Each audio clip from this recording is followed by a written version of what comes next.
Jake, Maya, I need to tell you about the most expensive mistake I ever made in English. It cost me $10,000. Wait, what? You lost $10,000 because of an English mistake?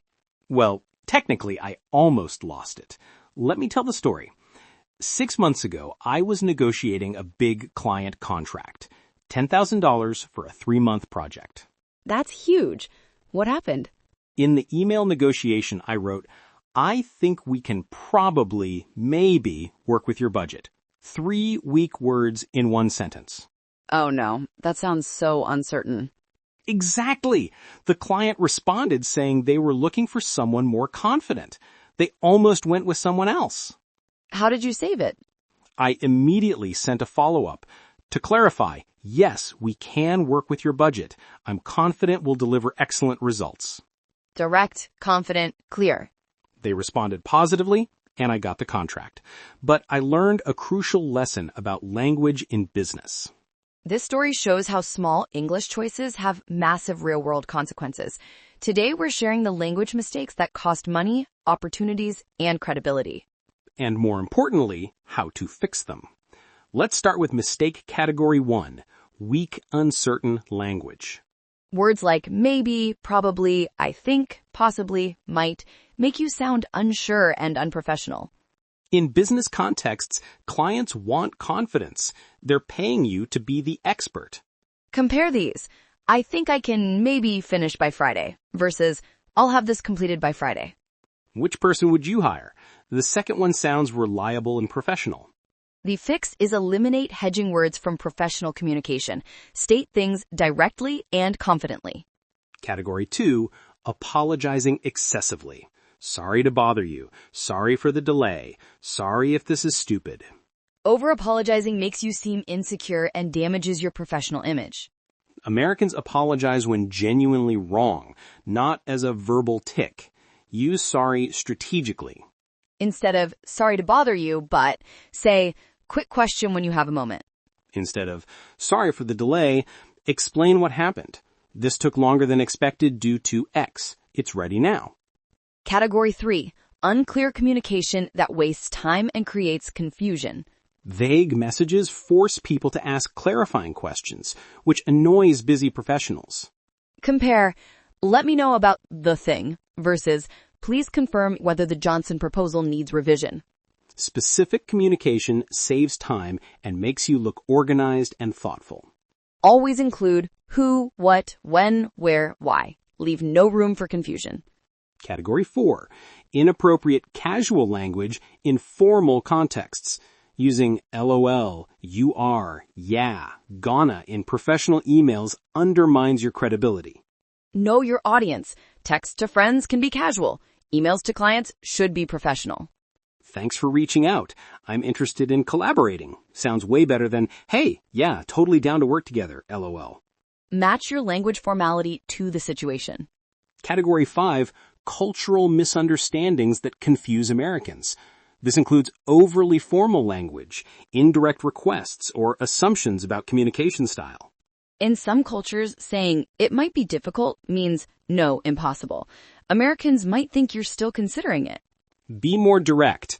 I can't do this because is clear. It might be challenging is ambiguous. Americans value directness and clarity over politeness through vagueness. Now let's talk about specific high-stakes situations where English mistakes cost money.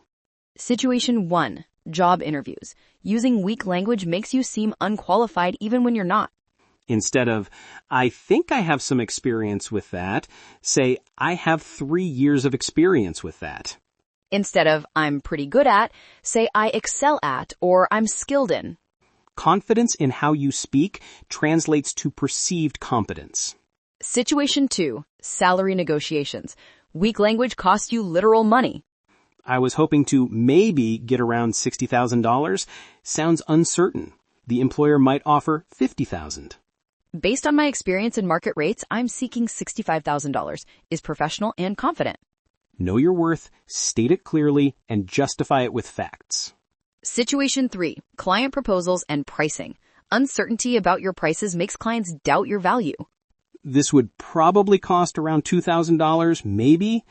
makes clients think you're guessing. The investment for this project is $2,000, which shows you know your value and what you're providing. Break down pricing clearly. Confidence in your pricing creates confidence in your service. Situation 4. Handling problems or mistakes. How you communicate problems affects whether you keep clients. Bad. Sorry, I messed up everything. It's all my fault. I'm so stupid. Better. I made an error in the calculations. I've identified the issue and will have the corrected version to you by tomorrow at 3 p.m. Take responsibility, but be solution-focused and professional, not emotional. Americans respect people who handle mistakes professionally more than people who never make mistakes. Situation 5, networking and making connections. Weak language makes people forget you. I kind of do some marketing stuff. Doesn't stick in anyone's memory. I help small businesses double their social media engagement through targeted content strategy. Is memorable and clear. Have a clear, confident way to describe what you do. Practice it until it's natural. Let's share the exact phrases that cost money versus make money.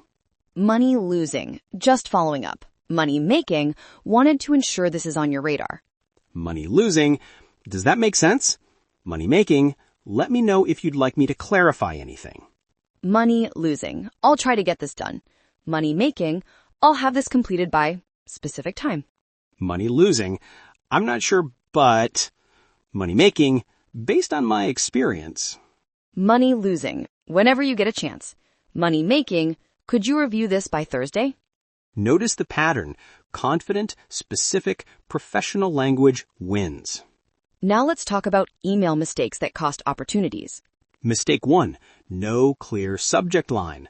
Question tells the recipient nothing. Question about Johnson project timeline is specific. Mistake 2, burying the main point. State your purpose in the first sentence. Americans are busy. I'm writing to request approval for the budget increase. Should be sentence 1, not paragraph 3. Mistake 3, paragraphs that are too long. Break up text. Americans prefer short paragraphs that are easy to scan. Mistake 4, no clear call to action. End with, please confirm by Friday, or let me know your availability. Tell people exactly what you need from them. Mistake 5, typos and grammar errors in important emails. This suggests carelessness. Always proofread professional emails. Use Grammarly or read it out loud before sending. One typo in a casual email is fine. Multiple errors in a proposal or job application, not okay. Now let's discuss how to build language confidence for high-stakes situations. Tip 1, prepare and practice. Before important calls or meetings, write out key phrases you want to use. I literally scribbled my opening and closing for client calls. The middle can be improvised, but I nail the start and end. Tip 2, record yourself practicing. Listen back and identify weak language, filler words, unclear statements. Hearing yourself speak is uncomfortable, but incredibly educational. Tip 3, study professional communication. Save well-written emails. Notice how successful people structure their language. Model your communication on proven examples. Tip 4, get feedback from native speakers or English teachers on important communications before sending. For high-stakes emails or proposals, having someone review your language is worth it. Tip 5, build a library of professional phrases you can use repeatedly. Thank you for the opportunity. I look forward to collaborating. Please let me know if you need additional information. Having go-to professional phrases reduces stress and ensures appropriate language. Let's share our personal transformation stories. Jake, 6 months ago, my emails were filled with, I think, maybe, hopefully. I sounded like I was guessing. How did you change? I started noticing my weak words. Every time I wrote, I think, I deleted it. I think we should meet Tuesday became, let's meet Tuesday. Immediate confidence boost. My response rates improved. Clients seemed more confident in me. I closed more deals, all from changing my language. My transformation was with over-apologizing. I apologized for everything, even when not wrong. How did you fix it? I started tracking how many times I said sorry daily. I was shocked, 20 plus times, for things that didn't require apology. Now? I use sorry only when genuinely appropriate. Instead of sorry to bother you, I say thanks for your time, gratitude instead of apology. This is powerful reframing. My professional relationships improved. People responded better when I stopped seeming so insecure. Final advice for everyone watching, audit your professional communication this week. Read your sent emails. Notice patterns. Do you use weak language? Over-apologize? Lack specificity? Awareness is the first step to change. You can't fix what you don't notice. Then pick one pattern to change. Focus on eliminating one weak habit this month. Don't try to fix everything at once. Gradual improvement is sustainable. And remember, language choices affect real outcomes. Better English equals better opportunities, more money, stronger professional relationships. Your English skill directly correlates to your earning potential.